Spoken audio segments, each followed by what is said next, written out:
In today's fast-paced world, it's easy to forget the essence of genuine wealth. We live in an era where our wallets are brimming with credit cards, digital currencies, and virtual transactions that often blur the lines between true value and convenience. It's high time we take a step back and ponder a fundamental question: what exactly is real money? Most people would answer that money is the paper bills and coins that we use to buy goods and services. But is that really money? Or is it just a convenient medium of exchange that has no intrinsic value? In this video, we will argue that what we spend today is not really money, but rather a form of debt that is constantly losing its purchasing power. We will also explain why gold, silver, and other precious metals are the true forms of money that have been used for thousands of years as a store of value and a hedge against inflation. Let's get into it.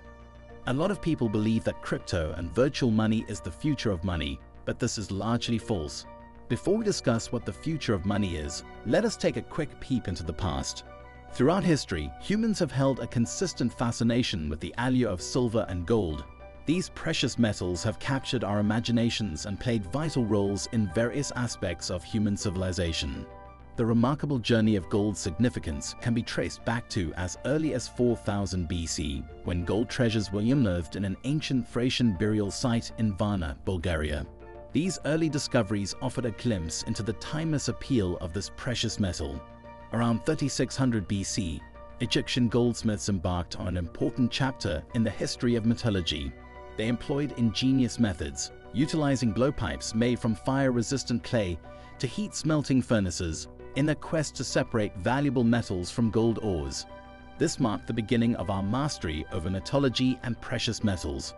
Fast forward to 3100 BC, and we find intriguing evidence in the Men's Code, established by Menz, the founder of the first Egyptian dynasty. This ancient code highlighted the significant value of gold, stating that 1 part of gold is equal to 2 1/2 parts of silver in value.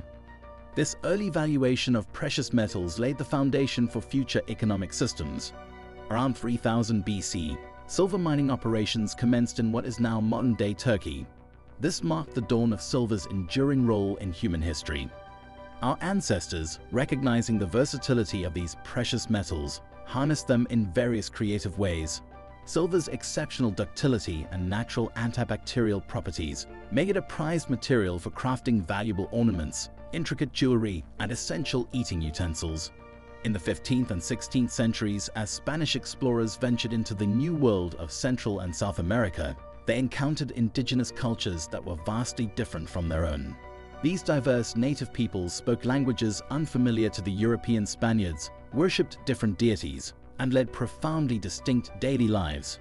However, amidst these differences, there was a common philosophy, and it was a shared reverence for gold and silver. Both the Spanish and the Incas, despite their different backgrounds, shared a deep appreciation for these precious metals. They used them to fashion some of the most meaningful and significant objects in their lives.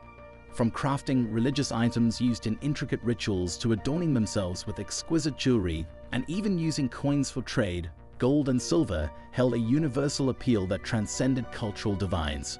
These precious metals were transformed into Lydian coins, serving as stores of value and facilitating trade. This marked the inception of a monetary system that would stand the test of time for over 2,500 years, establishing silver and gold as the ultimate forms of money. However, a pivotal moment in the world's monetary history occurred on August 15, 1971. It was on this date that former US President Richard Nixon made a historic decision to sever the last ties between gold and the US Federal Reserve Note, marking the beginning of a new era in global finance. This move ushered in a 100% fiat currency reserve system, where the value of currencies became entirely dependent on faith and trust. In today's world, both physical and digital government-issued currencies operate under the fiat system. They are brought into existence through the mechanisms of computers and printing presses, with their values being intricately tied to the confidence and trust placed in them by people. However, there is one thing that is common to fiat currency, and it is that it inevitably tends to return to its intrinsic value, which in essence is zero. A comprehensive study conducted by dollardays.org examined the fates of 775 fiat currencies. The results revealed a striking pattern. No fiat currency managed to preserve its value over the long term. Of these currencies, 20% succumbed to hyperinflation, 21% were ravaged by wars, 12% disintegrated due to independence movements, and 24% underwent monetary reform measures. Astonishingly, 23% of these fiat currencies continue to circulate, teetering on the brink of one of the aforementioned outcomes. The study further disclosed that the average life expectancy of a fiat currency is approximately 27 years, with the shortest-lived currency surviving a mere 1 month.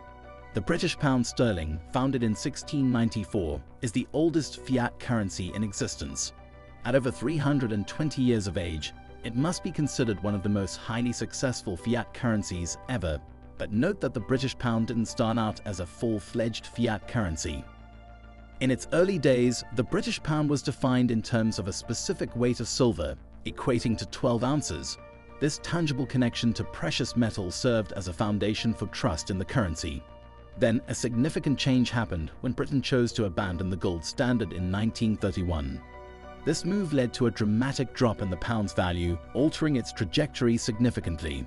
The currency, once renowned as the world's primary reserve currency, saw its value plummet to less than 1/200th, or a mere 0.5% of its original worth. This stark depreciation underscores the profound impact of severing ties to tangible assets. Conversely, silver and gold monies stand in stark contrast to this trend. They have demonstrated remarkable resilience and long-term value retention.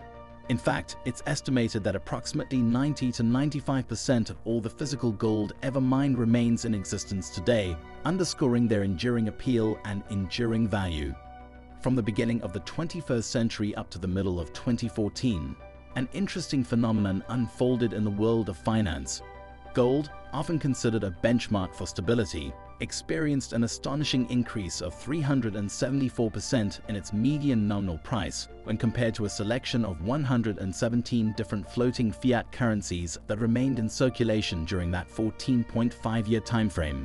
It's important to note that during this period, many of these paper fiat currencies faced challenges such as implosions, devaluations, or even extinction. Similarly, silver, another precious metal with a long history as a store of value, demonstrated remarkable growth. It saw a substantial increase of 307% in its median nominal price when measured against the same basket of 117 floating fiat currencies. This trend, wherein paper and digital fiat currencies lose value in comparison to silver and gold bullion, appears to be an enduring one that shows no signs of slowing down, particularly as we progress further into the current decade. What's intriguing is that humanity is in the process of relearning valuable lessons from history. Gold has long been regarded as the epitome of money, offering stability and reliability in times of economic uncertainty. On the other hand, silver has consistently served as a trusted medium for everyday transactions and commerce. In 2021, U.S. Representative Alex Mooney of West Virginia introduced the Monetary Metals Tax Neutrality Act, H.R. 2284, in the House of Representatives.